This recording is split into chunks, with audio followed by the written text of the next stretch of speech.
Now on the news at noon, preparing for a 1-2 punch in Florida. Today, a tropical storm. Tomorrow, a hurricane. Also, one father's anguish after his daughter and her boyfriend are electrocuted during yesterday's severe storms in our area.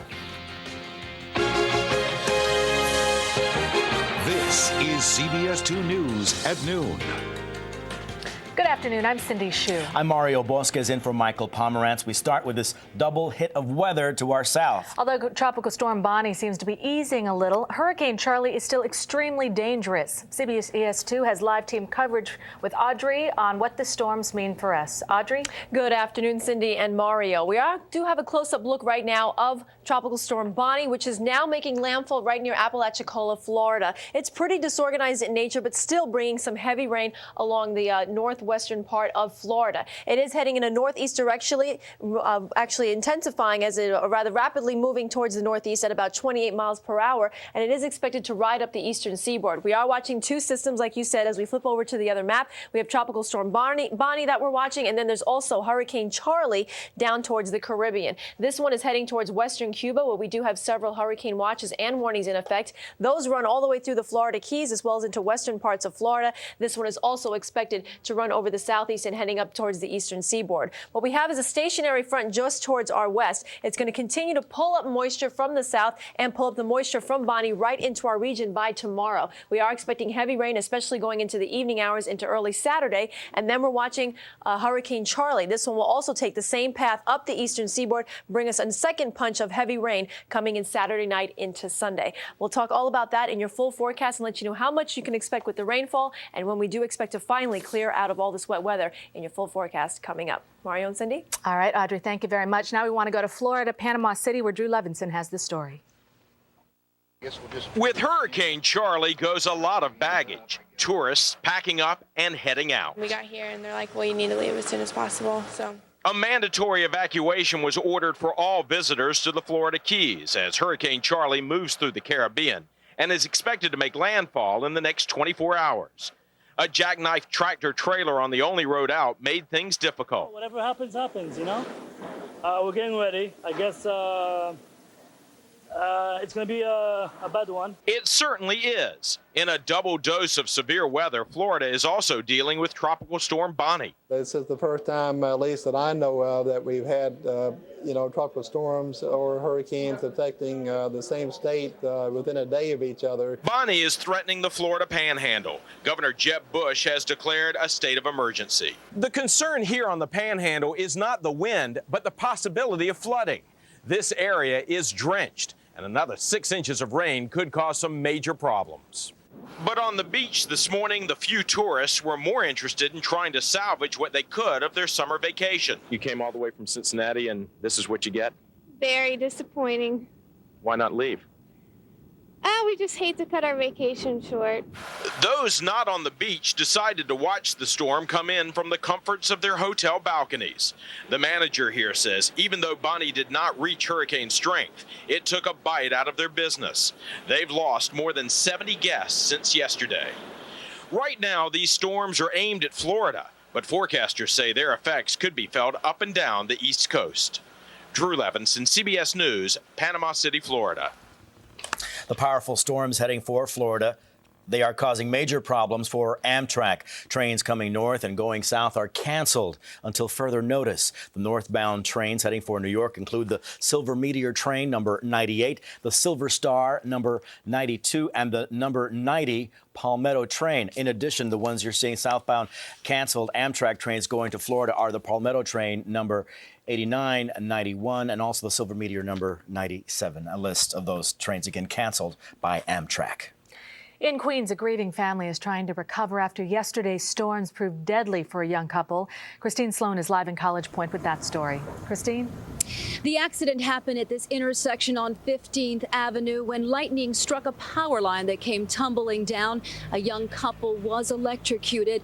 Today, the father of one of the victims, Alana Berenson, spoke to CBS 2 News about his daughter and the horrible tragedy that took her life. She wanted to go to sea. She, I think, liked the idea of spending 6 months out of the year sort of away. just at sea. That is what Alana Berenson dreamed of doing after graduating from SUNY Maritime College.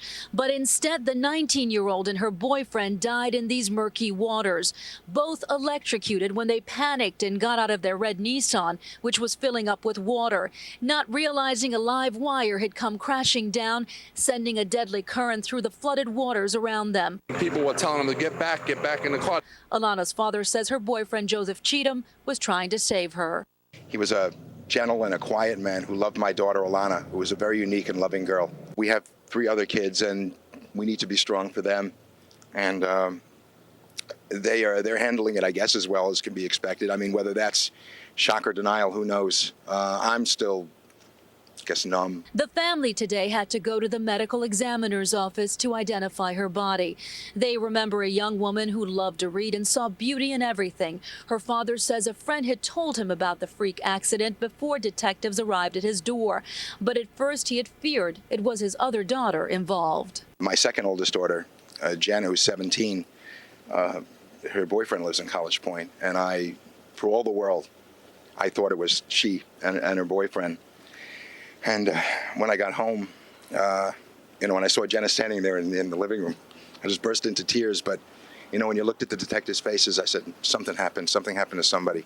And then they told me it was Alana and Joe. We are back live in College Point. Cognizant officials say that they got a call, a 911 call at 3:30 yesterday afternoon. A crew that was working a block away responded at 3:45 and the power was shut off at 4 o'clock. It is unclear whether that crew responded as a result of the call or as a result of what they saw. Officials say they are reviewing everything that happened to make sure all procedures were followed. We are live in College Point. Christine Sloan, CBS 2 News. Back to you. Christine, thank you. And keep it right here for continuing coverage on the wild weather. And the CBS 2 weather team is keeping a close eye on the 1-2 punch in Florida and what we can expect here in the storm's aftermath. The battle for Najaf is underway. Thousands of U.S. and Iraqi soldiers are trying to rid the city of insurgents loyal to a renegade cleric. U.S. Marines have reportedly taken control of the center of town and are manning checkpoints along the way. The ongoing fighting has forced thousands of people to leave the area. The cleric's militia is holed up near a shrine and its adjoining cemetery. U.S. forces say they will not storm the holy site, but are determined to crush the week-long rebellion. There is a rapist on the loose this noon. Take a look at this picture. Police say this man, Sidney Palmer, broke into a woman's home early last Thursday morning in the Brownsville section of Brooklyn, sexually assaulted her, grabbed money from her purse, and then took off. He has not been seen since. If you have any information on this case, call Crime Stoppers, the number 1-800-577-TIPS. Cindy. Today at the Peterson's murder trial, more testimony from the former mistress of accused wife killer Scott Peterson. The California jury heard a recorded phone call yesterday between Peterson and Amber Fry in which he called a popular horror film the best movie ever. Brian Andrews is live in Redwood City, California with more. Brian?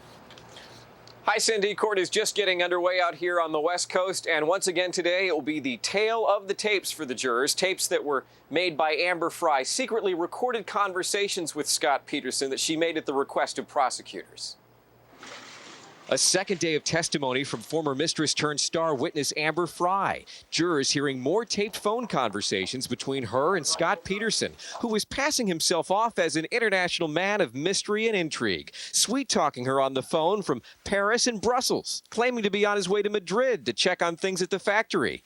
But he was really calling from Modesto, where police were searching for his missing pregnant wife, Lacey. On the tape, Scott and Amber chit-chat about clothes, going out, their relationship, and movies. The fact that Scott Peterson's favorite movie is The Shining, where a husband tries to kill his wife, I think is the bombshell of the afternoon. Prosecutors are trying to convince the jury Scott Peterson killed his wife Lacey and their unborn child, all in an effort to be with Amber, whom he thought was falling for all of his lies when she was really on to his deception. And here is one other thing that was interesting that came out of the tapes yesterday. Scott Peterson is heard on tape saying to Amber, geez, I'm so glad you didn't know me a couple of years ago because I was a real turd. That's a direct quote. That's what he said. Well, prosecutors are hoping to paint the picture for the jury that he is indeed a real killer when they are done with Amber Fry as their star witness. Reporting from Modesto, California, I'm Brian Andrews, CBS 2 News. Mario, back to you. Brian, thank you. There is new evidence in the case of Lori Hacking, the pregnant Salt Lake City woman who vanished last month. A search warrant turned up a letter indicating marital trouble between Lori and her husband Mark, who is charged with her murder.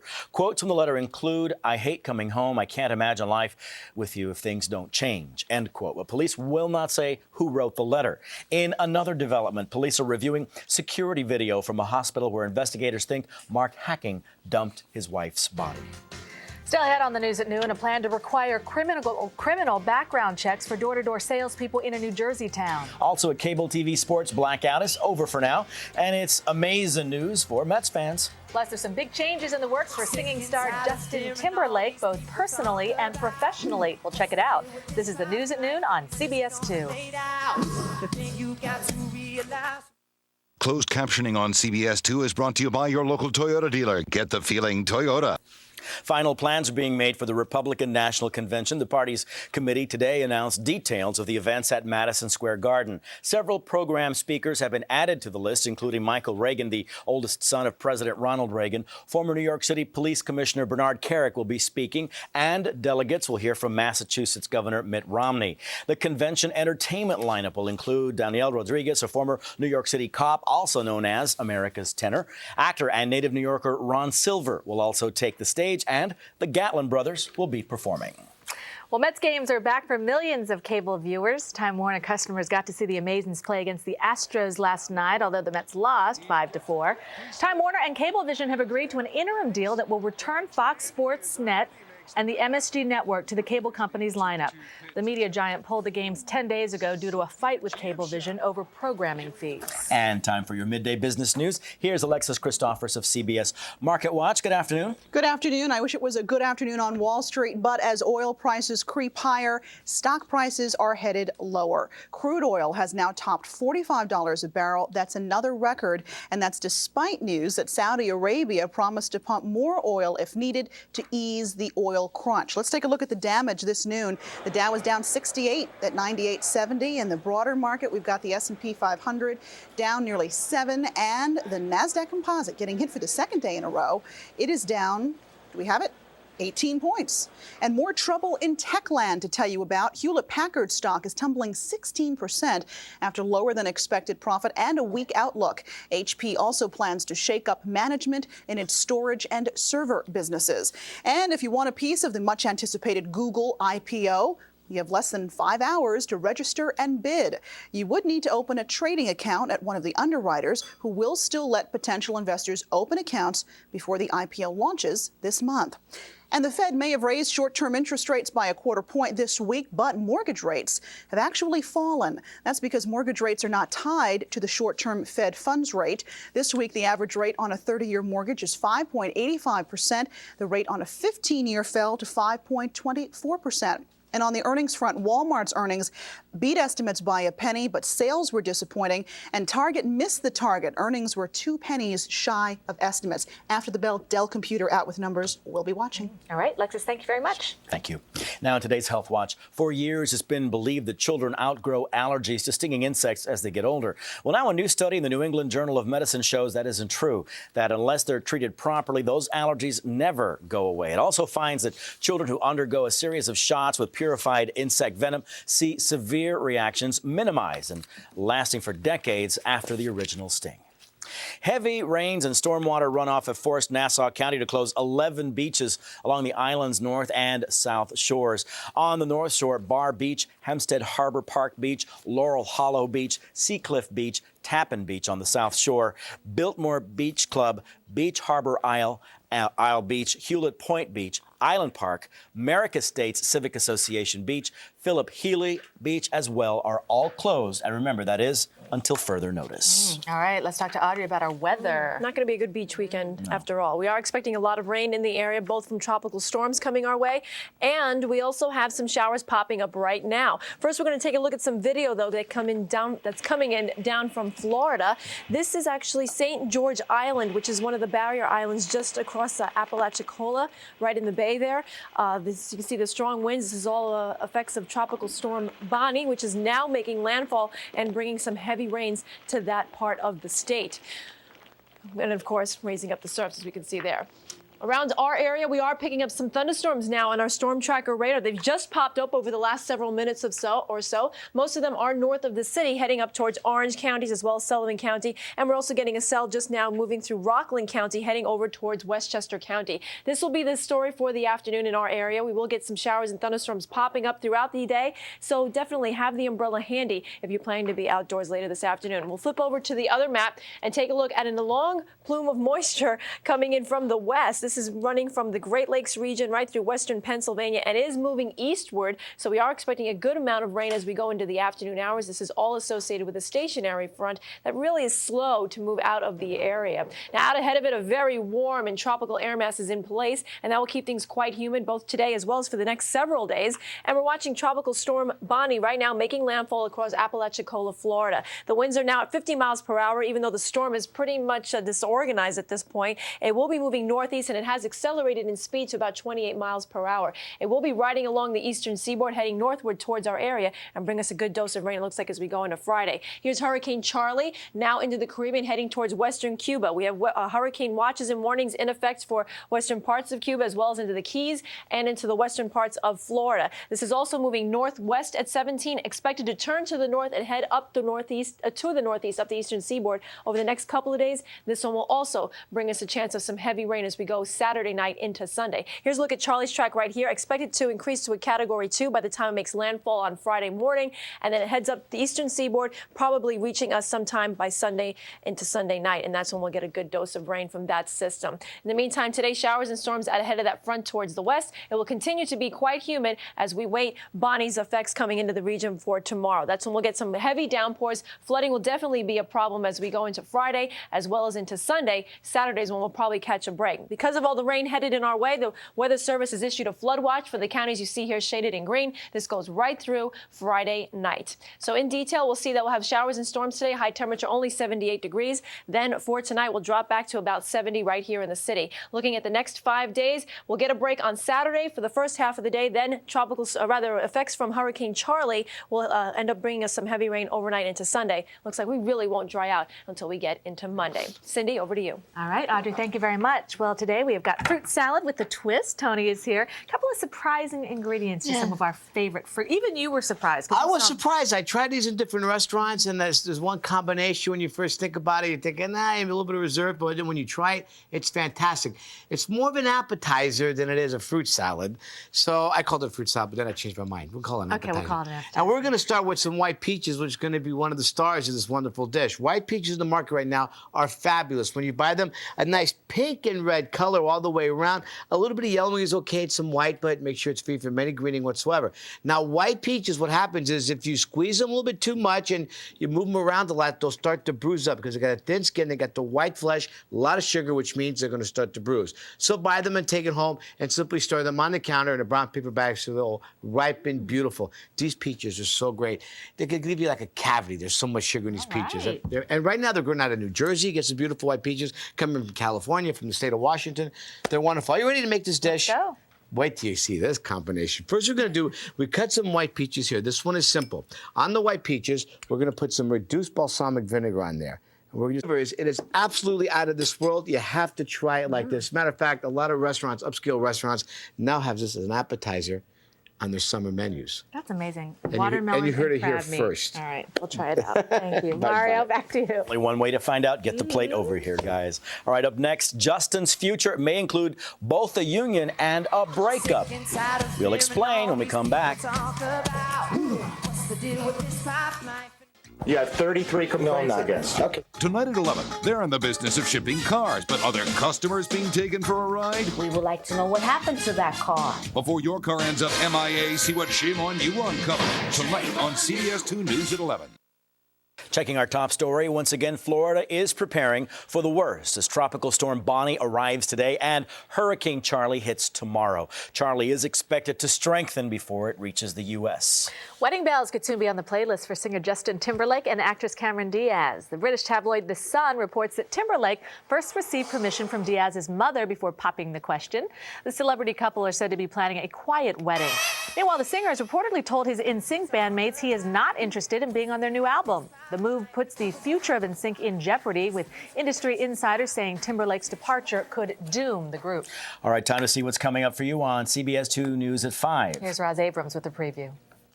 Coming up at 5 after the People's Court, teens going to extreme measures to lose weight, even taking a turn under the knife. Today in our Health Watch at 5, Dr. David Mark shows us a growing trend in the teen battle of the bulge. Now, back to you guys. All right, thank you. And that is it for CBS 2 News at noon. Thanks for being here. I'm Mario Bosquez in for Michael Pomerantz. And I'm Cindy Hsu. CBS 2 News is back at 5 o'clock. Have a great afternoon.